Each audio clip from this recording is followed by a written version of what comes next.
Ini harus kita punya seorang pemimpin yang bisa mengayomi semua suku, terutama tadi etnis, multi etnis karena Sumatera Utara ini kan multi etnis. Dan kalau kita mendapatkan pemimpin yang seperti ini, Sumatera Utara ini akan menjadi satu tolok ukur dari 38 provinsi yang ada di Indonesia. Siapapun putra daerah yang ingin memajukan daerahnya, apapun agamanya, apapun sukunya, kalau punya niat baik untuk kemajuan suatu daerah, kenapa nggak kita dukung? Luar biasa. Bahkan keberagaman di sana 80% HKBP, Ya. 5% Advent, Ya. 5% Protestan, 10% Muslim. Tapi beliau tidak pernah pilih kasih. Banyak masjid-masjid yang mohon maaf kurang layak, beliau bangun kembali menjadi megah. Rasanya kalau seorang Nixon Nababan hari ini tidak diberi kesempatan untuk membenahi Sumatera Utara, sangat disayangkan. Saya secara pribadi ya, sangat disayangkan beliau nggak diberi kesempatan untuk memajukan keberagaman yang ada di Sumatera Utara.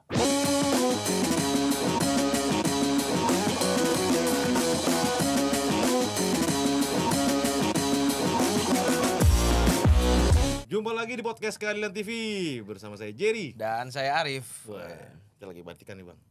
Gua enggak lagi bang. Berasa serius dikit. Ya karena yang kita undang ini serius juga nih, ngeri sedap nih. Kehormatan nih bang Arif, perkenalkan bang dah.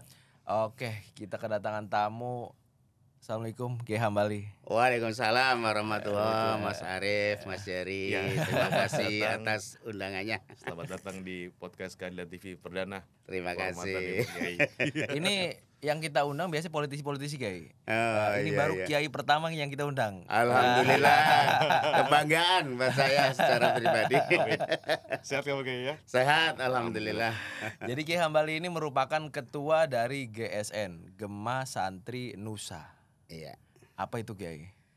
Jadi Gema Santri Nusa ini adalah inisiasi dari para ulama yang dimintakan kepada anak-anak muda, terutama ke kami pada saat sowan ke Pekalongan, ke Abah Lutfi. Akhirnya tercetus ide adanya Gema Santri Nusa.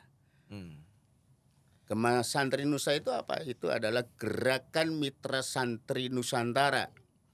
Karena hari ini banyak kalangan santri begitu lulus pesantren, itu rata-rata hanya mewakafkan dirinya untuk mengajar pengajian di musola-musola, Ya. di langgar-langgar, yang secara pendapatan rata-rata itu adalah lillahi ta'ala.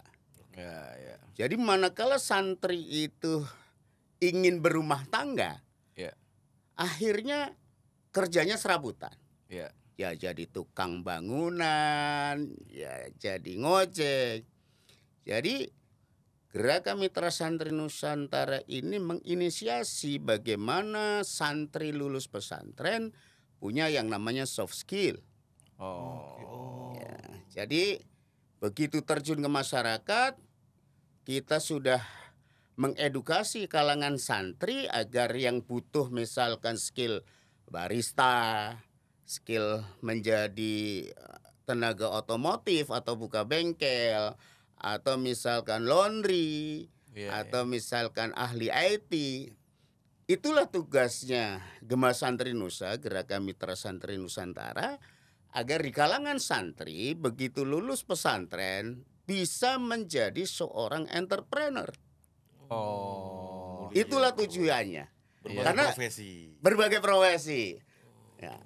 Karena apa? Kita sebenarnya di pemerintah ini sudah punya yang namanya katakanlah di Kemnaker itu punya lembaga atau pendidikannya hampir semuanya ada. Ya. Baik. Ya, dan itu gratis. Dibiayai negara, punya sertifikat BNSP juga gratis. Kenapa kita tidak kaitkan hal ini antara dunia pesantren dengan kalangan kementerian, terutama di Kementerian Tenaga Kerja yang sudah punya yang namanya BLK. Bahkan sekarang ada yang namanya BLK Komunitas Pesantren. Ya. Ini di setiap pesantren hari ini sudah sekitar ada 8 ribuan pesantren udah punya tempat untuk melatih para santri, baik IT atau menjahit Ya. atau barista dan lain sebagainya. Nah, tinggal bagaimana kita memaksimalkan ini. Maka Gema Santri Nusa ini hadir untuk menjahit yang namanya multi stakeholder. Oh.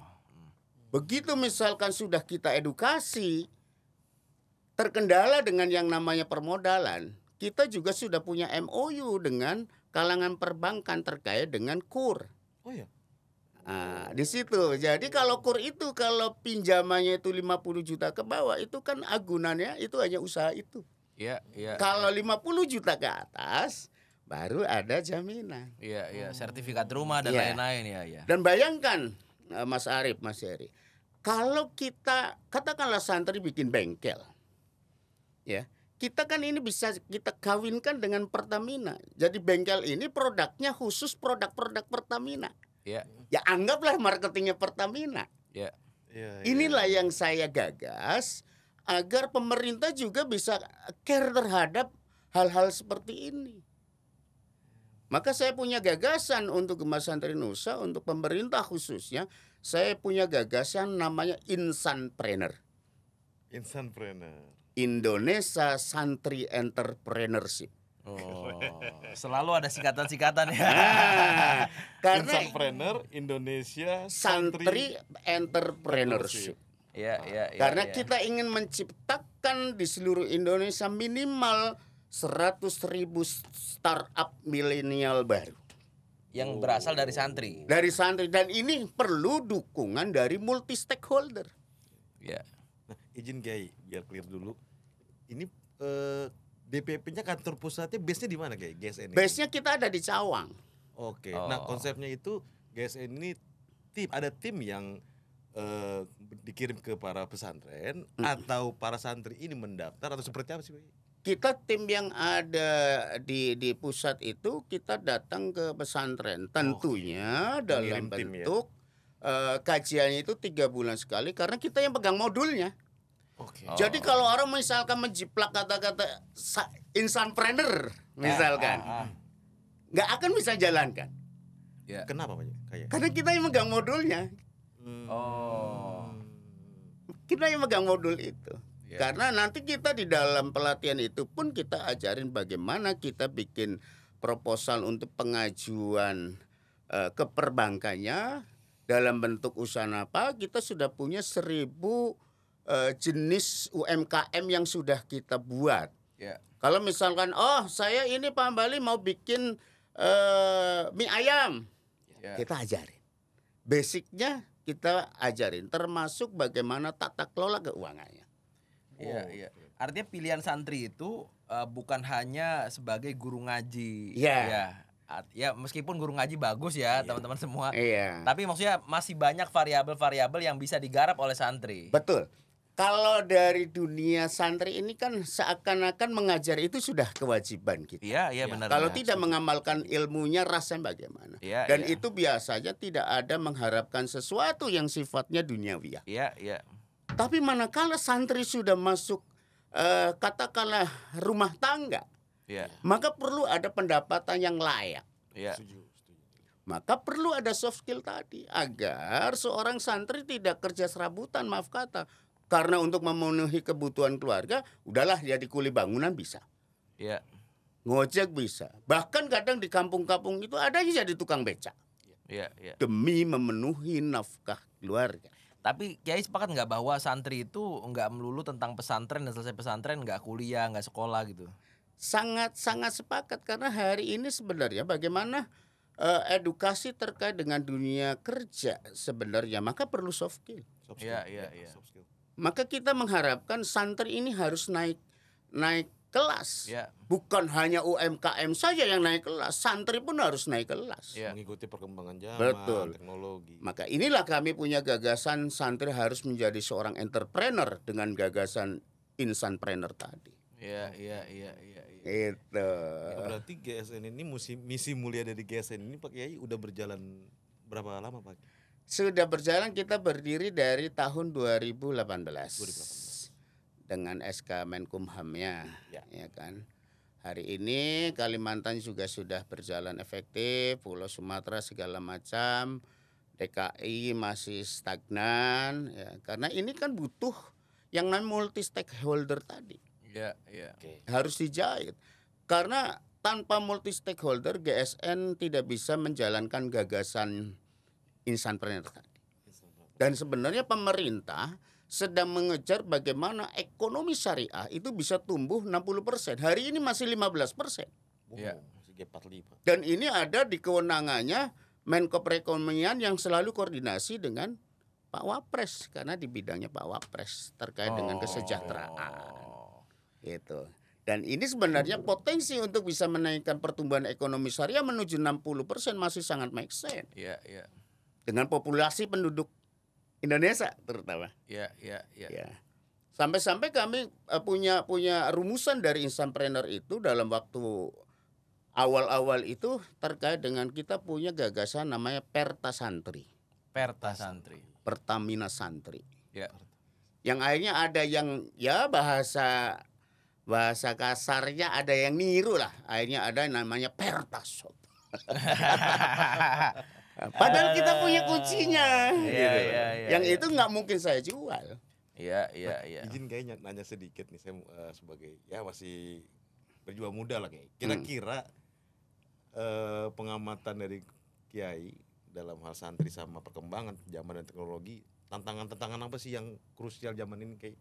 Tantangan sekarang yang sangat krusial sebenarnya generasi saat ini itu selalu mengharapkan lulusan sarjana 85% hanya ingin jadi PNS. Ya. Oh, mindset itu yang Mas. Padahal pemerintah sangat membuka selebar-lebarnya. Kita ini bagaimana kalangan mahasiswa atau santri atau apapun itu bagaimana bisa menjadi seorang pengusaha. Entrepreneur. Kita tidak pernah diajarin oleh orang tua kita, bahkan dosen kita. Begitu Anda lulus sarjana, tolong ya harus menjadi ASN. Saya rasa nggak ada. Ya. Karena di Tridharma Perguruan Tinggi salah satunya apa? Mahasiswa harus menciptakan lapangan kerja. Ya. Kenapa harus mencari kerja? Berdikari, Kiai. Ada miss di sana. Berdikari. Iya, iya, iya. Hari ini banyak kalangan aktivis hanya rata-rata mohon maaf banget pengen hanya jadi tenaga ahli. Iya. Kenapa sih kita nggak bisa menciptakan lapangan kerja sesuai dengan Tridharma Perguruan Tinggi? Iya, iya, iya. Sedangkan perbankan membuka selebar-lebarnya untuk pinjaman lunak. Ya. Bahkan dengan gagasan pemerintah saat ini bagaimana UMKM itu bisa meningkat. Tapi sangat miris 85% lulusan sarjana hanya ingin jadi ASN. Dan Betul. ditambah lagi juga Bang Arif, berapa hari ini kan lagi rame berita, berapa puluh juta tuh yang anak muda tanda kutip sekolah enggak, kerja enggak, Bang. Itu keprihatinan kita, Betul. khususnya perhatian pemerintah. Betul. Kiai kan ini kan podcast politik sebenarnya Kiai ya. Kita Iya. nyambung ke GSN Kiai. Tadi kan soft skill Kiai. Ah, ah. GSN ngajarin inti soft skill untuk berpolitik nggak sih Kiai? Atau santri berpolitik boleh nggak sih Kiai sebenarnya? Menarik, iya.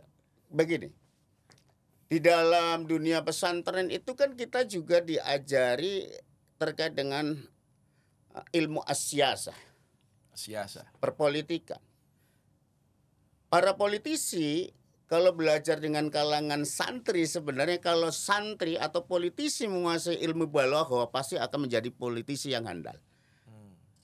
Wah, boleh nih ilmunya. Karena ilmu balaghah ini adalah ilmu memperhalus kata. Oh, bermain kata. Iya. Iya. Yang kedua, politisi kalau menguasai ilmu mantik pasti bisa menjadi politisi yang mampu bersilat lidah. Ilmu mantik. Iya. Lalu yang ketiga, kalau kalangan politisi menguasai ilmu asyasa, lengkaplah. Dia pasti akan menjadi rajanya para politisi. Dan ini tiga-tiga ada di pesantren Kiai. Rata-rata ilmu Ilmu siasat tidak apa kayak? perpolitikan, ilmu Perpolitikan. politik. Balaghah, mantik, siasa. Iya. Oh. Maka nggak tabu seorang santri untuk berpolitik. Nggak tahu, Kiai, ya. nggak ada. Tetapi santri yang paling ideal seharusnya atau kalangan tokoh agama kalau berpolitik itu harusnya berpolitik kebangsaan. Biarlah politik praktis kan ada makomnya sendiri. Ya. Tokoh agama makomnya harusnya di politik kebangsaan. Agar seiring nih, eksekutornya adalah para politisi atau politik praktis. Ya. Para ulama itu adalah atau tokoh agama itu politik kebangsaan. Ya. Jangan dileburkan, jangan dikerosok. Iya. Ya. Ada porsinya atau Porsinya. makomnya masing-masing. Jadi disinilah Gema Santri Nusa punya peran dari setiap periode pemilu selalu GSN hadir mengedukasi bahwa berpolitik hukumnya juga wajib. Karena Ya. kita akan memberi warna terhadap perjalanan bangsa kita, republik kita. Maka saya katakan bahwa pemilu kita yang harus menjadi pondasi adalah Indonesia, adalah kita. Ya. Karena kemerdekaan Republik Indonesia ini adalah jerih payah para pejuang yang backgroundnya para ulama. Ya. Yang nggak ada pamrih. Tapi jangan sampai republik yang kita cintai ini tercabik-cabik oleh segelintir oknum yang ingin menguasai kepentingan personal. Ya. Ya. Ya. Saya rasa banyak tokoh kita khususnya di republik ini yang sangat peduli terhadap kemajuan republik kita. Apalagi kalau kita persempit ke daerah. Ya. Baik. Setiap provinsi punya tokoh yang ingin memajukan daerahnya. Ya. Saya misalkan hari ini saya tinggal di Sumatera Utara, banyak tokoh. Apalagi kalau kita berbicara Sumatera Utara, itu adalah miniatur bangsa kita. Semua ada di sana. Kalau di sana satu ada yang nyulut, republik ini akan rusak. Ya, karena di sana multi etnis, multi agama. Bahkan kalau lebih spesifik lagi, Sumatera Utara itu walaupun kalau kita bicara sebenarnya Sumatera Utara ini adalah tanah Delhi. Ya. Tapi etnisnya di sana yang terbesar adalah Jawa. 47,8%. Dan ini sebuah kekuatan kalau kita berbicara geografis sebuah etnis. Iya, iya, iya. Itu Mas Are. Iya, iya. Langsung sumut. Enggak, saya tertarik karena ada beberapa kita ketemu dengan beberapa orang gitu ya Pak Kiai. Karena Pak Kiai tadi udah nyinggung soal sumut. Tadi kita pengen nyinggung soal Jawa Barat nih. Tadi mau muter dulu kayaknya nih. Lewat barat. Ini langsung ke sumut. Oke, jadi katanya Kiai, saya belum pernah ke Sumut. Baru sekali 2 kali lah saya ke sana. Tapi itu pun kita nggak keliling gitu, hanya Ngapain satu Bang ke tempat. sono? Ada lah. Katanya Kiai di sana tuh kalaupun misalkan ada satu agama atau itu katanya nggak ketemu gitu, radikal Kiai. Saya rasa kata radikal kurang tepat kalau disematkan ke Sumatera Utara. Kurang tepat. Baik. Kurang tepat. Jadi apa? Kadang-kadang hal seperti itu hanya untuk komoditas kepentingan personal Oh. di momen-momen tertentu. Saya rasa kurang elok kalau menyematkan kata radikal salah satunya ke Sumatera Utara. Sangat kurang tepat. Iya, iya, iya. Ya. Karena di sana kemajemukan sangat terasa. Kalau ada acara keagamaan apapun itu selalu saling support. Agama apapun itu. Iya. Oh, Jadi kalau menyematkan bahwa Sumatera Utara itu radikal, menurut saya kurang elok dan kurang tepat. ini bagi Kiai yang udah lama di sana ya. Iya, Maksudnya iya, menyaksikan iya, betul ya. Iya. Dan itu pasti akan marah. Karena faktanya kita menjaga betul Sumatera Utara jangan sampai ada kejadian yang kaitannya dengan Syara. Karena kalau Sumatera Utara meletus sama saja Indonesia bubar. Karena lokasi strategis. Oh. Karena strategis. Sumatera Utara miniatur Bhinneka Tunggal Ika. Iya, iya, Nah iya. terkait kemajemukan Pak Kiai, kemajemukan dalam suatu daerah yang contohnya Sumut heterogen, itu menurut Kiai menjadi aset atau akan menjadi bom waktu? Kalau menurut saya itu menjadi aset nasional. Kalau kita manage dengan baik dan benar. sehingga kita bisa hidup saling berdampingan, hidup saling melindungi, saling melengkapi. Karena keberagaman ini bagi bangsa kita, khususnya Sumatera Utara, ini adalah satu anugerah Tuhan. Ya. Ya. Artinya manakala yang Muslim katakanlah misalkan ada hari-hari besar, maka yang tidak merayakan pasti akan menjaga. Begitu juga sebaliknya.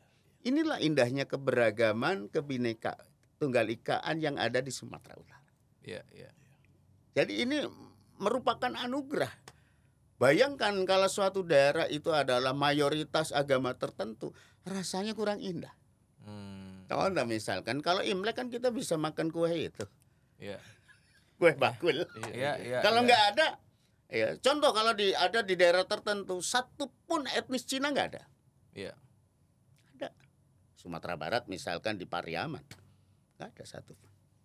Jadi justru menjadi aset dengan catatan cara kita memandang kemajemukan Betul. itu, merawat itu. Betul. Kira-kira apa yang perlu dilakukan sih Kiai dari pengamatan ke Kiai? Kalau saya pengamatan saya ini harus kita punya seorang pemimpin yang bisa mengayomi semua suku, terutama tadi etnis, multi etnis, karena Sumatera Utara ini kan multi etnis. Ya. Dan betul-betul yang harus jaga tadi, seorang pemimpin ini harus benar-benar rawat keberagaman, ayomi, nggak pilih kasih dan lain sebagainya. Ya, dengan bingkai tadi persatuan. Dan kalau kita mendapatkan pemimpin yang seperti ini, Sumatera Utara ini akan menjadi satu tolok ukur dari 38 provinsi yang ada di Indonesia. Artinya pemimpin yang dibutuhkan Sumatera Utara adalah pemimpin yang sudah memahami bahwa Sumatera Utara tuh heterogen dan Betul. lain-lain gitu. Sepakat. Iya. Jadi kita butuh sebenarnya Sumatera Utara itu pemimpin yang betul-betul tahu mapping marketnya. Tahu SWOT analisis yang ada di Sumatera Utara, bukan hanya sekedar jargon. Berkacamata dari jauh. Iya. Kan bagaimana kita suatu daerah ingin berhasil kalau kita belajar dari Hermawan Kertajaya, kita kalau suatu wilayah, suatu usaha ingin sukses, maka kita harus naik dari atas. Iya, drone view. Ya, oh ternyata ini komunitas non Muslim, oh ini Muslim. Jadi akan dilakukan sesuatu yang berbeda untuk menjaga keberagaman tadi. Tapi kalau kita melihat suatu wilayah hanya dari darat, akan subjektif seorang pemimpin. Maka kalau kita mau mapping market harus naik pohon istilahnya, atau naik rumah di atas. Oh mana sih? Saya belajar dari seorang Hermawan Kertajaya. Mapping market Iya. Tadi ada yang menarik Bang Arif. Siap. Jangan pilih kasih kata Bang Kiai. Nah ini susah gampang jadi pemimpin kayak gini kayaknya Pak Kiai. Jangan pilih kasih ini seperti apa sih konkretnya? Saya yakin di Indonesia pasti akan ada.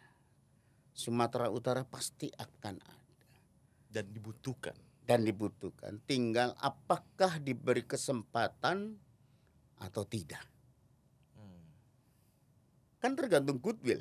Iya. Yes. Kalau nggak diberi kesempatan, berilah kesempatan orang-orang yang ingin memajukan daerahnya. Apapun latar belakang yang bersangkutan.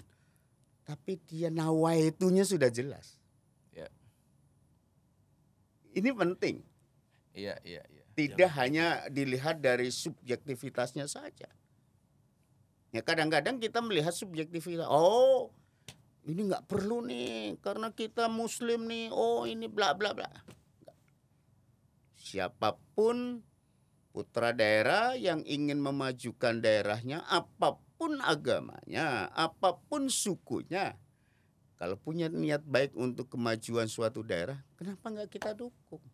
Iya. Artinya latar belakang itu nggak jadi catatan ya Ki. Artinya bukan jadi catatan, jadi pertimbangan. Ya kalau misalkan kalau dari aspek skill dan kepribadiannya bagus, kenapa nggak kita dorong? Melihat sesuatu harusnya jangan dari perspektif negatifnya dong. Kadang-kadang kita ini kan negatif thinking dulu, bukan positif thinking. Iya. Kita kadang-kadang itu apa ya istilahnya, melihat sesuatu dari aspek negatifnya. Udah suudon duluan.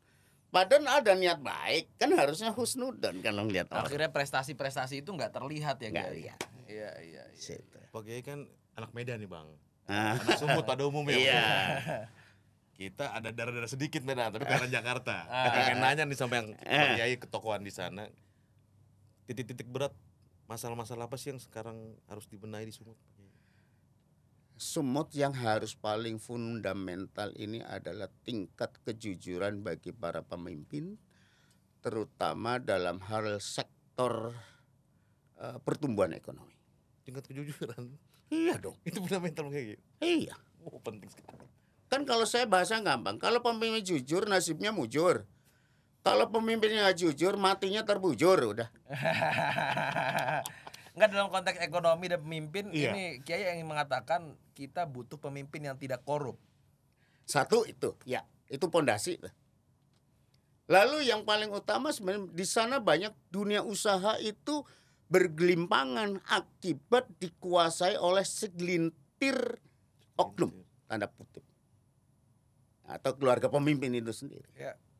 Memang tingkat kejujuran pemimpin di daerah Sumut menurut Pak Kiai cukup memprihatinkan. Ya karena penuh retorika. Faktanya ini sudah 3 tahun ini banyak para pengusaha kecil, entah yang hanya sekedar ngesub, entah yang sekedar jadi tukang. Hari ini tuh udah 3 tahun rata-rata nggak punya kerjaan. Karena sudah dikooptasi oleh oknum-oknum tertentu. Oke. Konkret aja Kiai. Karena tadi misalkan Kiai ngomong soal pemimpin.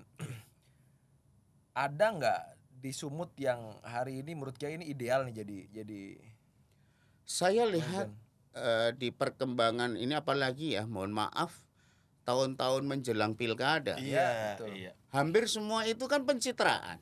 Ya. Ya kan, hampir semua pencitraan dan itu nanti kalau udah jadi lewat masa idah, lewat 40 hari lupa itu. Lu sih bang bilang konkret, bener-bener konkret. Nah, ya. Pak Kiai. Dan ini fakta, bukan asumsi. Iya. 40 hari. Iya, lupa itu. Makanya getol-getol tim suksesnya juga yang kaya tim sukses. Namanya tim sukses. Timnya yang sukses. Timnya yang sukses. Daripada masa idah berhenti, Pak.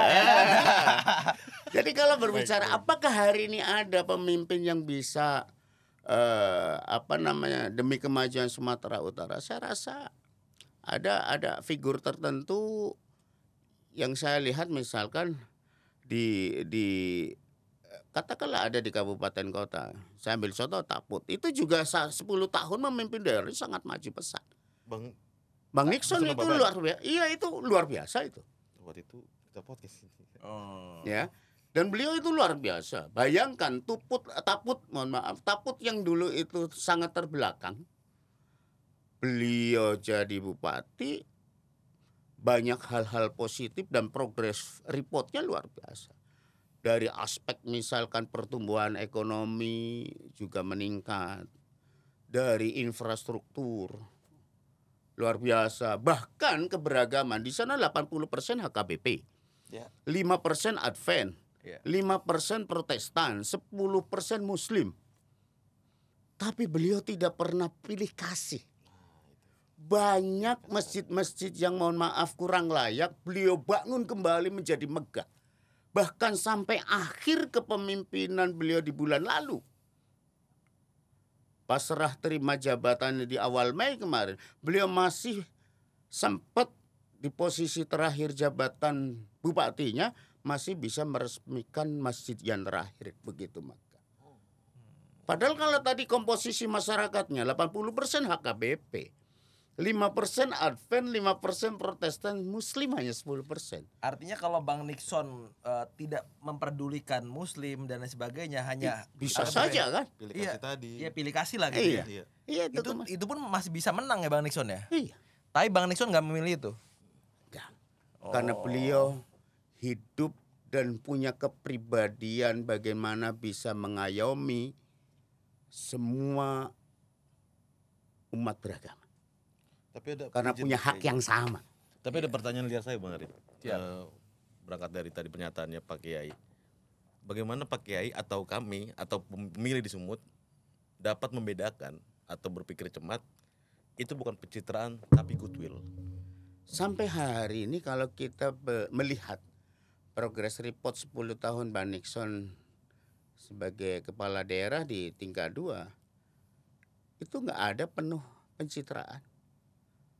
Tulus menjalankan, bahkan beliau, kalau yang saya lihat, beliau hari ini punya tekad untuk membangun Sumatera Utara yang lebih beragam dan lebih berbudaya. Beliau hari ini nggak ada lelahnya, saya lihat. Turun door to door, menyerap aspirasi masyarakat baik di nelayan. Bahkan saya lihat saking ingin beliau memahami para nelayan. Saya lihat beliau katanya pernah belajar sampai ke Irian. Kan di sana banyak laut. Taput kan nggak ada laut. Sehingga pada saat bagaimana mengentaskan para nelayan untuk hidup yang jauh lebih sejahtera, tentu beliau harus belajar. Ya, saya lihat, saya ikut memantau lah dari jauh. Beliau punya keinginan bagaimana masyarakat Sumatera Utara ini bisa penuh berbudaya, beradab, tapi sejahtera. Maka perlu menyerap. Nah, rasanya kalau seorang Nixon Nababan hari ini tidak diberi kesempatan untuk membenahi Sumatera Utara, sangat disayangkan. Saya secara pribadi ya, sangat disayangkan beliau nggak diberi kesempatan untuk memajukan keberagaman yang ada di Sumatera Utara. Dengan kemampuan beliau, dengan kapasitas beliau, dengan responsibility beliau, dengan karakter beliau yang pekerja. Sayang rasanya.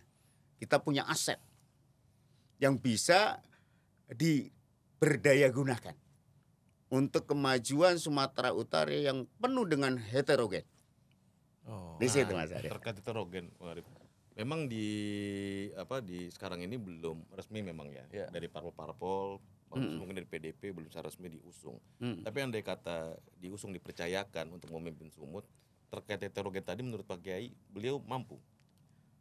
Kalau saya lihat secara personal sangat mampu. Karena saya lihat selama ini di Sumut beliau udah silaturahim kemana-mana ya. Dari tokoh-tokoh agama yang berpengaruh di sana, itu beliau sudah hadir semua. Dan rata-rata mensupport dengan pengalaman Bang Nixon, dengan kemampuan Bang Nixon, apalagi dia membangun Taput melalui pinggiran desa. Ya. Iya. Ada programnya beliau.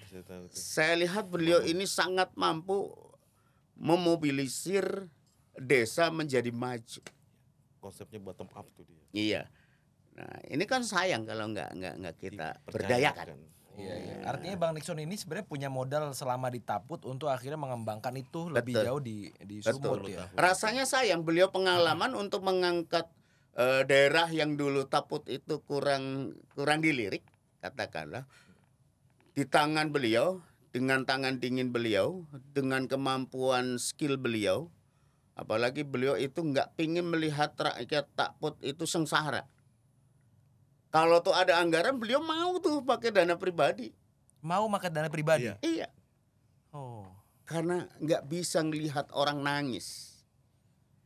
Maka nampak beliau punya ikhtiar bagaimana dia, kapasitas beliau, dia bisa kembangkan di yang skupnya juga lebih luas, yaitu Sumatera Utara. Iya. Ini saya rasa ini karena kecintaan Bang Nixon terhadap tanah kelahiran juga ya. Iya. Betul sekali Mas. Dan kayaknya kalau aku lihat-lihat Kiai, dalam konteks Bang Nixon ini, Bang Nixon kan memang berangkat dari bawah ya. Iya. Maksudnya bukan orang yang dia anak raja atau siapa gitu. Iya. Dia berangkat dari bawah. Betul. Akhirnya dia tahu betul bagaimana bau keringat rakyat gitu loh. Iya. Karena beliau belajar dari ibunya kalau saya lihat. Dulu ibunya kan seorang guru. Oh, guru. Iya, kalau nggak salah. Jadi hidupnya gitu-gitu aja, nggak pernah naik. Iya. Dari situlah beliau ingin mengabdikan dirinya, Iya. ingin mengabdikan kemampuan dirinya Iya. untuk takut yang lebih sejahtera. Iya. Nah, rasanya sayang kalau Sumatera Utara punya figur seperti Bang Nixon Nababan ini, kalau nggak kita dorong untuk kemajuan Sumut yang beradab, Sumut yang berbudaya. Iya. Nah, ini sayang gitu loh. Apalagi zaman sekarang sudah enak ya, dalam artian Sumatera Utara nggak ada itu istilah-istilah radikal. Bahkan kalau ada yang mengatakan bahwa Sumut itu radikal, pasti orang Sumatera Utara akan marah. Nanti dipantau oleh BNPT, oleh saya misalkan BPT, saya betulan di MUI bidangnya Badan Penanggulangan Ekstremisme Terorisme. Iya. Orang Sumut akan itu marah. menjadi fokus Pak Kiai ya di sana ya. Iya, sayang itu. Masyarakat Sumatera Utara itu menerima semua. Iya. Jangan sampai dilekatkan bahwa Sumut itu radikal. Nanti marah orang Sumut itu. Ya artinya ini clear ya, maksudnya karena gini Kiai, kita kan dalam konteks hari ini misalkan ya, kita pecah masyarakat dan sebagainya kan karena pemilu Kiai. Betul. Dan penyumbang terbanyak adalah media sosial dan berita hoax Betul. Kiai. Jadi gini, saya sering kalau keliling 33 kabupaten di Sumut, karena saya juga pendakwa, juga narasumber, juga motivator, saya mengatakan bahwa 57% pengguna internet itu rata-rata menebarkan yang namanya berita hoax. Iya. Tapi nggak paham apa itu hoax. Padahal yang namanya hoax itu diciptakan atau dibuat oleh orang pintar tapi bodoh, dan disebarluaskan oleh orang baik tapi jahat. Oh. Dan ciri-cirinya udah nampak kalau hoax itu. Biasanya langsung main forward. Tulisannya itu gede-gede. Iya. Ya, itu hoax pasti tuh. Berarti berita hoax itu adalah diciptakan oleh pintar tapi jahat. Dan Dan disebarluaskan disebarluaskan oleh orang baik tapi bodoh. Oh, itulah hoax. Hoax. Oh. Nah, kalau konteks di agama kami, di Islam itu sudah jelas, salamatul insan fi hifdil lisan. Selamatnya manusia itu tergantung bisa menjaga lisannya. Iya. Kalau nggak bisa menjaga lisan, pasti terpeleset kena undang-undang ITE. Iya. Kan harus hati-hati. Maka gunakanlah medsos, internet untuk hal-hal yang produktif.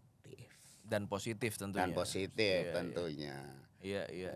Dan ini selalu kami kalau lagi dakwah atau lagi jadi narasumber, itu yang selalu kita ingatkan. Bahkan terhadap organisasi kami selama pemilu kemarin, jangan sekali-kali kita terpancing untuk menebar berita hoax.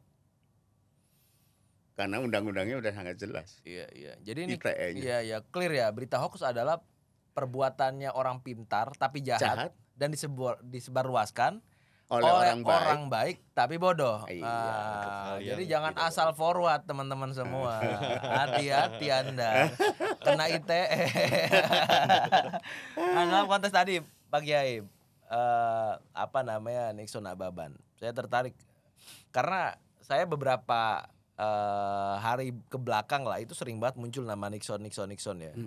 Kemarin bahkan di Rakernas PDIP akhirnya Nixon juga di notice oleh ketua DPD kalau saya baca itu kan untuk menjadi bagian dari calon PDI Perjuangan.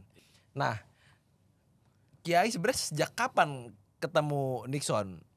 Karena tadi Kiai menjabarkan Nixon itu adalah orang baik bla bla bla bla bla bla bla.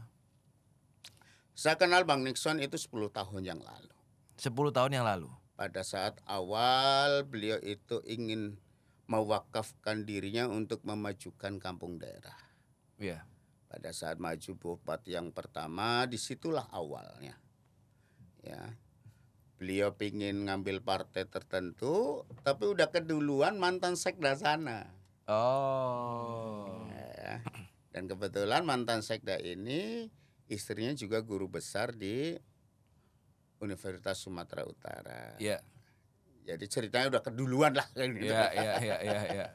Tapi tiba-tiba Bang Nixon itu sudah ke Jakarta nemuin begana begono situ. Tapi yang periode keduanya baru all out mantu di situ partai tertentu itu. Nah, tetap akhirnya komunikasi, telepon apa segala macam. Disitulah mulai saya pantau pergerakan progres pertumbuhan pembangunan yang ada di Taput. Ya. Nah, hari ini kalau kita lihat Taput dari aspek pertumbuhan ekonomi juga tinggi, dari aspek infrastruktur kalau Mas Ari sama Bang Jari pulang kampung itu melihat kalau di Sumatera Utara kan istilahnya kalau begitu naik mobil tidur ya, kalau masih duduk-duduk berarti masih di Sumatera Utara. Ya kan? Tapi hari ini kalau udah ngelewatin Taput bisa tidurnya enggak? Kan tidak ada lubang. Oh, di Taput itu? Iya. Di zaman Bang Nixon? Iya. Dan kalau nggak salah Bang Nixon juga membangun Silangit ya, Kiai? Iya. Ya, inisiatornya salah satunya ya Bang Nixon. Iya, Karena punya tekad agar masyarakat sekitar sana nggak perlu ke Kota Medan yang ada bandaranya. Akhirnya Itulah yang cerita kayak tadi, berani pasang badan, iya. dana di depan gotong royong. Betul, mau Itu nalangin dulu perjuangan. segala Ah, macam. Bang Nixon ini merupakan pejabat yang terjangkit masa idah nggak, Kiai? Kalau saya lihat enggak sih. Kan tadi Kiai berpendapat bahwa pejabat 40 hari habis Saya itu lihat lupa Bang Nixon ini orang yang punya komitmen. punya komitmen. Bagi saya komitmen adalah harga yang harus kita bayar. Itulah komitmen. Ya. Hari ini banyak pemimpin kita yang hanya sekedar komat kamit, bukan komitmen.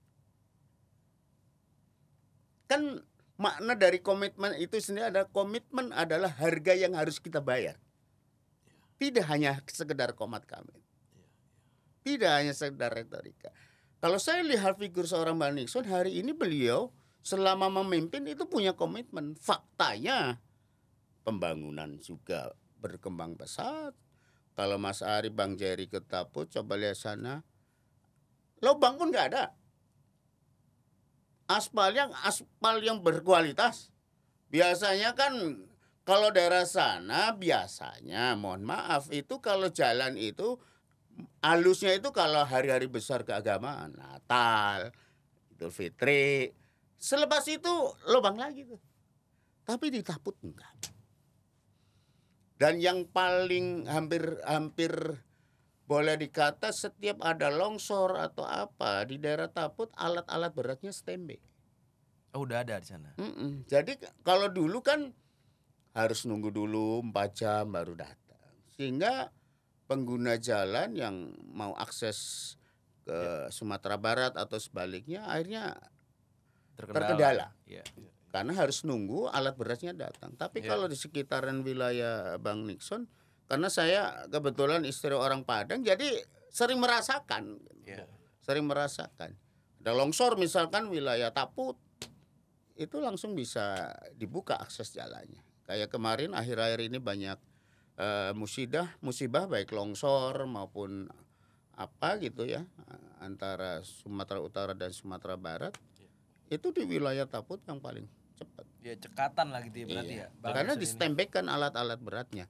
Dan itu kan butuh ketegasan seorang pemimpin. Pemimpin itu kan nggak boleh keras, tegas wajib. Ya. Dan Sumatera Utara harus dipimpin oleh seorang pemimpin yang tegas, bukan keras. Oh, Bang Nixon inilah yang masuk kriteria. Tegas, iya. Dan menurut Pak Kiai, jika nanti Bang Nixon dipercaya untuk amanah memimpin Sumut,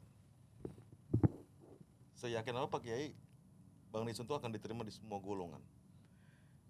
Langkah yang awal kalau saya lihat, beliau sudah melakukan satu silaturahim ya, terutama Muslim di Sumatera Utara ini kan 67%.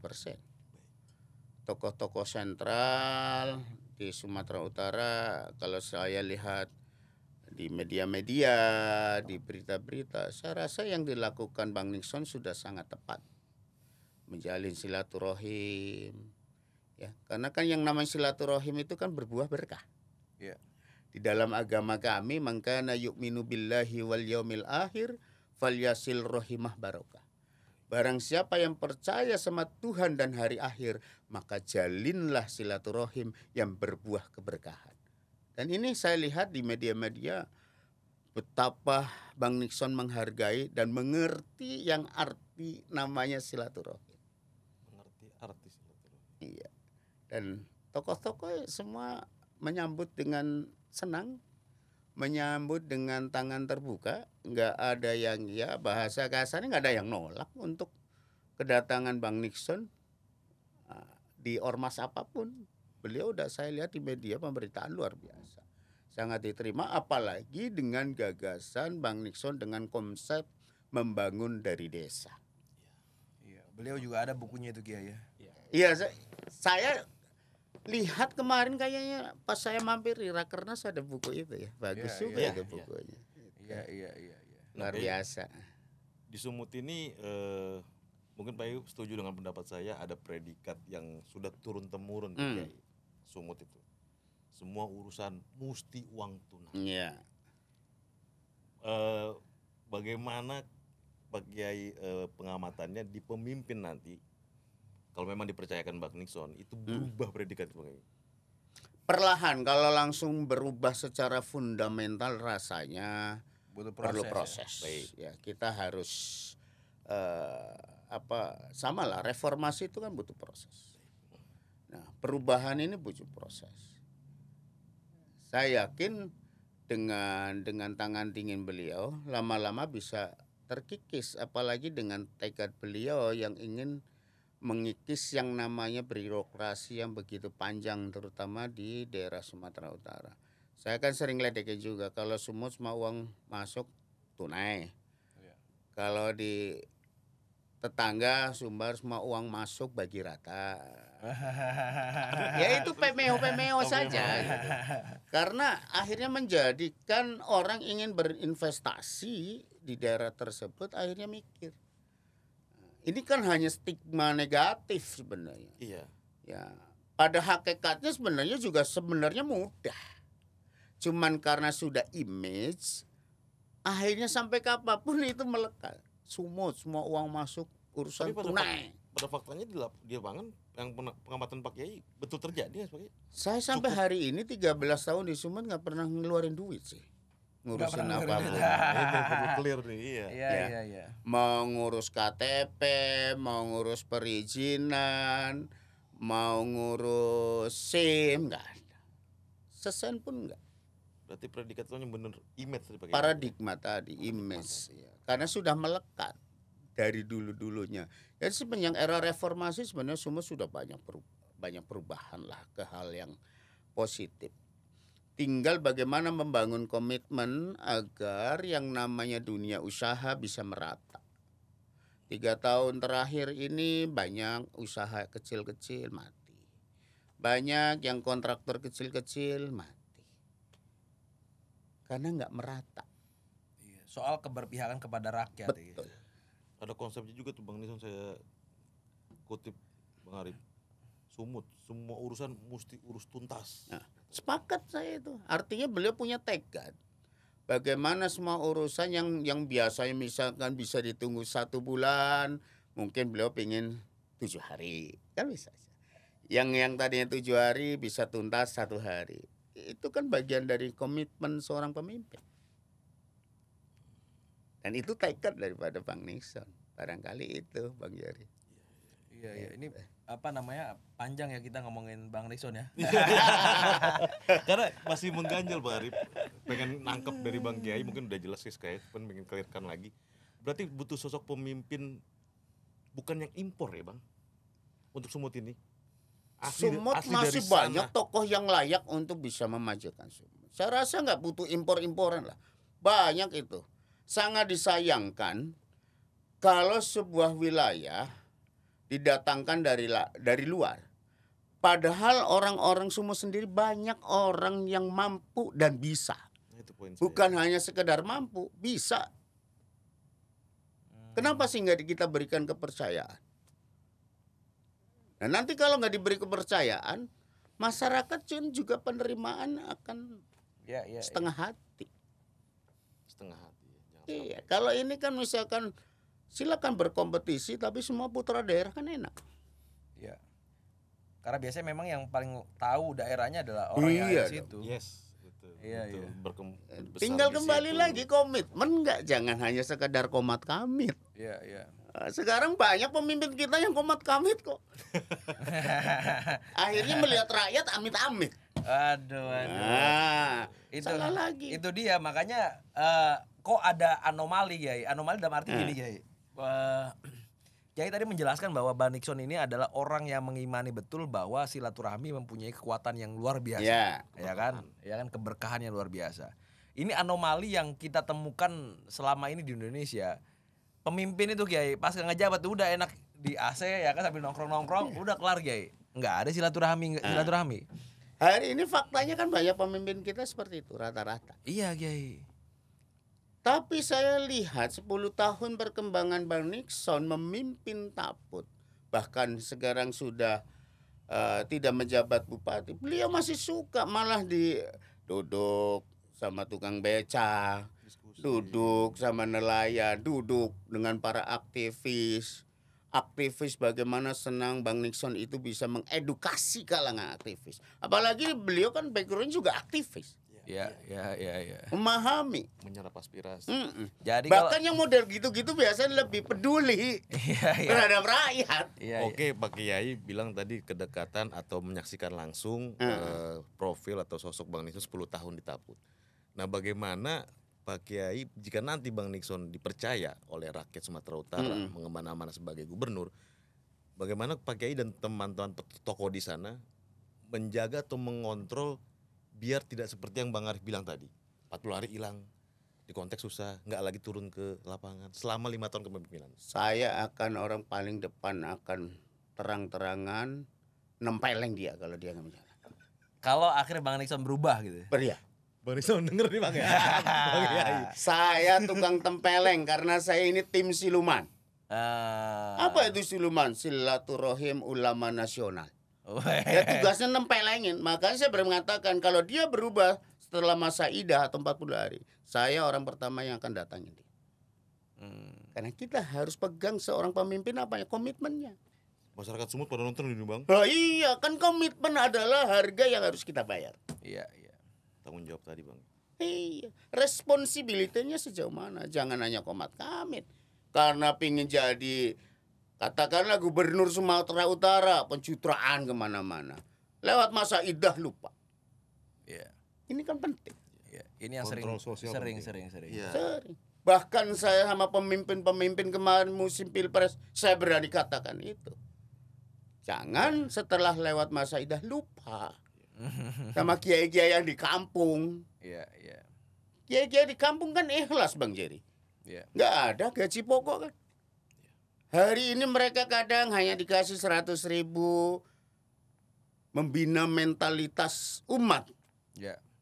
Sekecil itukah? Artinya bukan kita minta honor, enggak.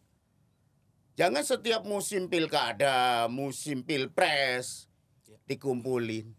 Ya. Begitu udah duduk 40 hari lupa. Dan barangkali orang pertama kalau misalkan seorang Bang Nixon melupakan komitmennya, saya orang pertama yang akan nempeleng dia. Simpel bahasa saya. Karena penempelengan Pak Kiai ini menjamin keberlangsungan komitmen tadi. Selama kepemimpinan beliau. Iya. Tapi memang kalau misalkan dilihat dari track recordnya 10 tahun ya itu waktu yang cukup lama untuk Ya. Bang Nixon bisa berkomitmen. Berarti gini Kiai, dengan background Bang Nixon yang aktivis, artinya kalaupun di demo Bang Nixon akan temui gitu ya? Iya, udah pasti itu. Hari ini tidak menjabat apapun aja sangat dekat dengan kalangan aktivis, dengan kalangan media, sangat dekat. Situasinya ya bukan pencitraan, cair-cair saja. Nothing tulus. Iya. Karena beliau nggak ingin lihat ada penderitaan di kalangan aktivis, penderitaan di rakyat. Makanya beliau walaupun sudah tidak menjabat lagi bupati, beliau masih mau peduli turun. Ini kan menjadi sebuah nilai tambah bagi kepribadian Bang Nixon yang memang sangat care terhadap masyarakat. Bukan persoalan mau nyalon misalkan. Iya. Soal musiman tapi. Iya, karena hati yang bicara. Iya. Tadi. Iya. Ya karena kalau misalkan kita track gitu ya, kan bisa diukur Bang Nixon yang belum mendapatkan rekomendasi aja melakukan banyak hal gitu ya. Betul itu. Iya kan? Seharusnya nggak usah gitu, orang belum tentu juga Tapi kok. faktanya kan beliau nggak mikirin itu. Yang penting kita pingin bagaimana masyarakat itu nggak nangis, masyarakat nggak sengsara. Beliau datang. Nah, kalau pikir-pikir kan mubazir. Iya. Ya. Kalau pencitraan kan mubazir. Faktanya beliau jalan, mendengar, menyerap, mengeksekusi bahkan. Yang bisa dibantu beliau bantu. Dan itu menggunakan uang pribadi semua. Pribadi. Mau itu lanjut atau tidak itu masalah lain. Ya saya ambil kasus lah. Iya. Saya punya majelis sholawat. Iya, Ki. Rutinan setiap Selasa malam Rabu. Oh, Beliau itu sangat peduli dari dulu itu. Konsumsinya beliau bantu. Oh. Nggak perlu saya misalkan nominalnya harus gini, enggak. Kepedulian itu segala-galanya bagi kita. Dan itu Kiai minta apa nggak minta? boleh pengen gue tanya Bang. Iya, enggak. Biar clear. Iya kan? Enggak ada minta. Karena kan beliau pernah melihat secara langsung. Oh. Habis sholawatan tentu ada makanan Makan. keluar, minuman, kopi. Iya. Tanpa nanya-nanya kan dia pasti menelaah ini uang dari mana ya. Iya. Tiba-tiba bantu dan itu rutin. Dan itulah kesadaran yang akhirnya menjadi kepedulian Bang Nixon ya. Karena barangkali dia punya persepsi yang sama di agama kita bahwa kalau orang yang sedekah akan dibalas 10 kali lipat. Ya. Iya. Barangkali dia Persepsi menganut yang sama. azas itu. Bayasdad. Rezekinya nambah. Iya. Dia mungkin menggunakan filosofi dan konsep yang ada di dalam ajaran agama Islam. Kalau Bang Nixon tuh sukanya ngutus orang atau dia sendiri gitu? Datang langsung. Datang sendiri. Ikut bersolawat situ gitu. Ikut pernah. Pas puasa kemarin kami sholawatan buka bersama. Beliau ikut. Kata beliau adem kayak ya sholawat. Enggak, karena kenapa saya nanya begitu? Karena banyak pemimpin tahu. yang enggak gini alergi ya. Iya kan? Kutip ya. Iya. Alergi terhadap rakyat, alergi Berjarak. karena udah memandangnya saya udah pejabat nih. Saya Ikut beliau itu. Oh. Sampai mahalul qiyam kalau di sholawatan itu Iya, ada iya. mahalul qiyam berdiri itu Bang Jari. Beliau ikut juga berdiri. Setelah itu ada jamaah yang nanya, Pak Bupati, gimana setelah sholawat tadi? Adem. Adem. Aduh. Artinya kan ada efek positif. Iya. Ya, efek positif di dalam diri beliau gitu. Dengan hadir rasanya kok tenang. Ya, bagi kita nggak ada masalah gitu. Nggak ada larangan orang mau ikut sholawatan, mau hadir, mau nggak hadir juga nggak apa-apa. Misalkan dia datang sebentar kan bisa saja. Iya. Tapi sampai selesai tuh. Iya. Sampai mendoa pula. Itu dia yang anehnya di situ, Bang. Itu kan Ya. agak lama juga Kiai, berjam-jam juga kan itu. Itu kalau kami, karena kami sholawatan kami itu kalau di Jawa pakai namanya rawinya Maulid Tiba. Di Maulid Sumut Tiba. itu belum ada, makan kami pakai itu. Di Sumatera Utara biasanya kalau enggak burda, sintuduror atau diaul lami. Ya. Kami ambil yang Maulid Tiba itu biasanya paling sebentar 1,5 jam. Iya. Dan itu sampai selesai lihat. Iya, makanya agak aneh juga ini orang kan. Nah, lanjut pertanyaan santai Bang Kiai. Kita udah cerita banyak tentang profil khususnya Bang Nixon. Nobody's perfect. Ada orang yang sempurna. Iyalah. Apalah masukan atau sumbang saran Pak Kiai kepada sosok Bang Nixon jika ingin dipercayai rakyat Sumut. Pesannya cuma satu aja Bang Jerry. Nggak betul. banyak-banyak. Cuma satu. Tapi yang menolak nih kayaknya nih. Hanya satu. Kita di dalam dunia kepemimpinan atau dalam dunia usaha itu hanya ada satu yang bisa meluluhkan masyarakat atau audiens dan lain sebagainya. Harapkan saya Bang Nixon itu bisa senyumnya dilebihkan. Karena senyum itu bagian daripada bisnis. Senyum bagian daripada ibadah. Senyum bagian daripada obat wajah. Senyum bagian daripada meruntuhkan keangkuhan seseorang.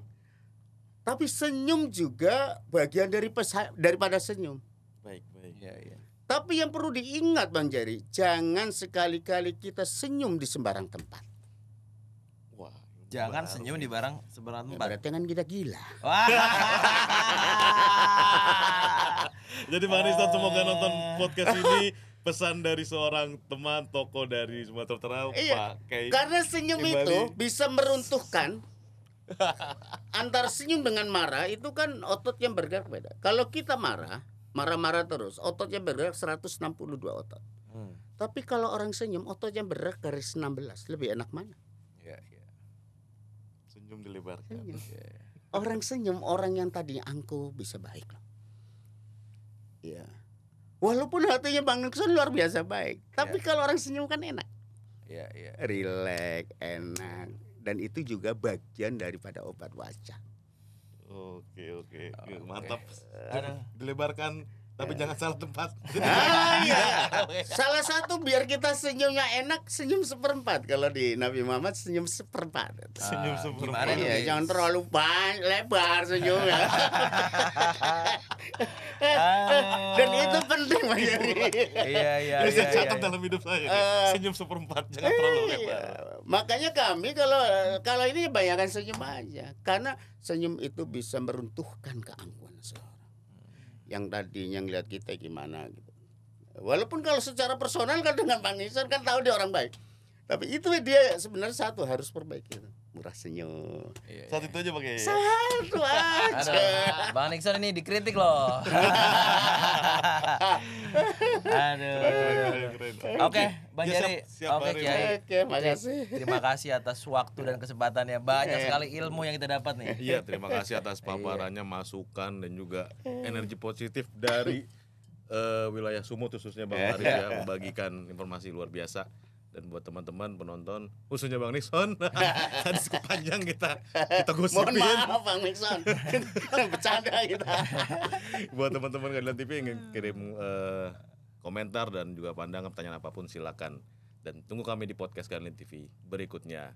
Sekali lagi makasih Bang Kiai sudah datang ke Sama-sama Bang Keadilan Jerry, TV. Mas Arif. Salam Persatuan Indonesia. Merdeka. Merdeka.